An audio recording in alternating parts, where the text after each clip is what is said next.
Hello and welcome to Natna News Stream, your trusted source for up-to-date and reliable news. Don't forget to like, share, and subscribe for more updates. Here are today's top stories. President Isaias Afwerki discusses bilateral cooperation with Algerian delegation. Nigerian school fair tragedy claims 35 young lives. Ethiopia's economic reforms draw scrutiny from Foreign Policy Journal. Sudan restores interbank transfers after 20 months disruption. Israel launches air raids in Yemen following missile attack. D8 summit addresses Gaza conflict and Syrian instability. Human Rights Watch accuses Israel of genocide over Gaza water crisis. And Moscow accuses Ukraine of escalating missile strikes with Western arms. News in brief. President Isaias Afwerki held a meeting this morning at Adihalo with an Algerian delegation led by the Minister of Higher Education and Scientific Research, Mr. Kamel Bidari. The delegation delivered a message from Algerian President Abdelmadjid Tebboune emphasizing the enhancement of ties and cooperation between the two nations. During the meeting, President Isaias highlighted the historical and profound connections between Eritrea and Algeria. He underlined the mutual benefits that arise from strengthened bilateral cooperation across various sectors. In a statement to the Eritrean news agency, Minister Bidari elaborated on plans to intensify collaboration in higher education and scientific research. He expressed admiration for Eritrea's perspective on addressing Africa's challenges and stressed the importance of partnerships to drive progress. This visit underscores the commitment of both nations to fostering robust and productive relationships. AFP reported that a tragic stampede at a school fun fair in Ibadan, Nigeria, has claimed the lives of 35 children and injured 6 others, according to the Oyo State Police Command. The incident occurred yesterday during an event organized by Wings Foundation and Ajidibo FM Radio at Basoran Islamic High School. Police spokesperson Adewale Asifeso confirmed that 8 individuals, including the event's main sponsor, have been arrested in connection with the tragedy. Authorities have launched an investigation into the incident through the State Criminal Investigation Department. Nigerian President Bola Tinubu expressed his condolences to the grieving families and urged the Oyo State government to enhance safety measures for public events. Tinubu emphasized the need for rigorous enforcement of safety protocols to prevent similar incidents in the future.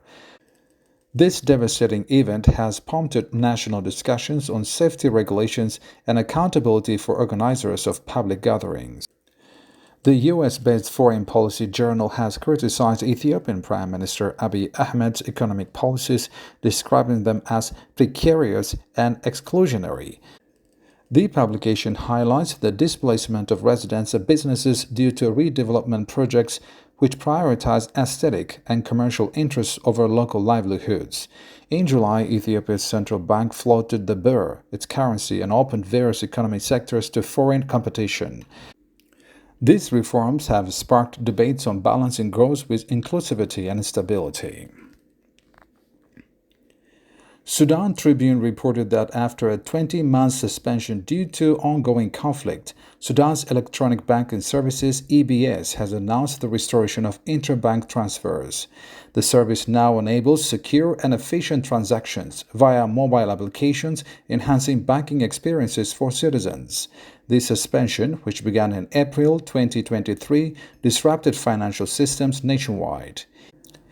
EBS's statement highlighted the reintroduction of transfers using the basic bank account number to simplify local account transactions. Despite these advancements, citizens continue to face challenges with outdated and unreliable banking applications. Many Sudanese rely on these services for remittance, highlighting the importance of a robust financial system amid ongoing economic and political instability. Israel has launched extensive airstrikes today against Houthi targets in Yemen, resulting in at least 9 fatalities in the port city of Hodeidah. This is according to Al Masirah media. This response follows recent missile attacks on Israel claimed by Houthi forces. Israeli media reports indicate that dozens of combat jets participated in the strikes. The raids targeted strategic locations, including the Ras Isa oil facility. Houthi spokesperson Yahya Sa'ri stated that the attacks were in retaliation for Israeli actions in Gaza. The escalating conflict highlights the widening regional tensions, with Israel vowing further military responses against Houthi aggression. International observers have expressed concern over the potential for broader regional instability. The D8 Organization for Economic Cooperation Summit convened in Cairo, with leaders addressing pressing issues, including the Gaza conflict and instability in Syria. Egyptian President Abdel Fattah al-Sisi opened the summit, warning of the broader repercussions of the ongoing crisis.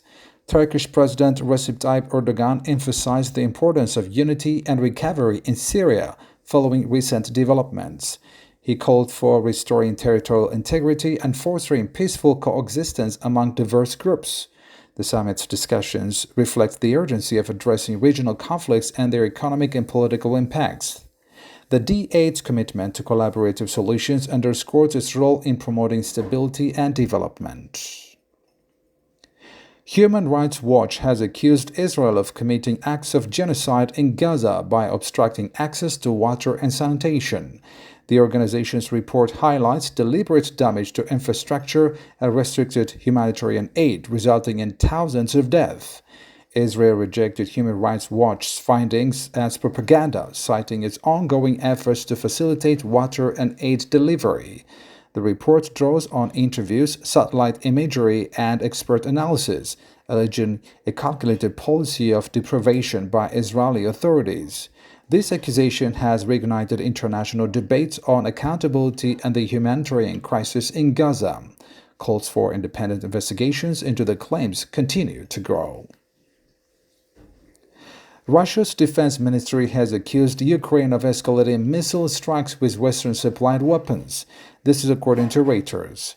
Ukraine reportedly launched U.S.-made ATACMS missiles and British-made Storm Shadows at Russia's Rostov region. Russian forces intercepted most of the missiles, but tensions remain high. President Vladimir Putin has threatened to escalate retaliatory strikes, including deploying hypersonic missiles against key targets in Ukraine. Ukrainian President Volodymyr Zelensky dismissed Putin's rhetoric as irrational, urging the international community to address the conflict's escalation. The growing reliance on advanced weaponry from both sides underscores the intensifying nature of the conflict and its global implications. Well, that's all the news edition for today. Thanks for watching Natna News Stream, and don't forget to like, share, and subscribe for more updates. Goodbye for now.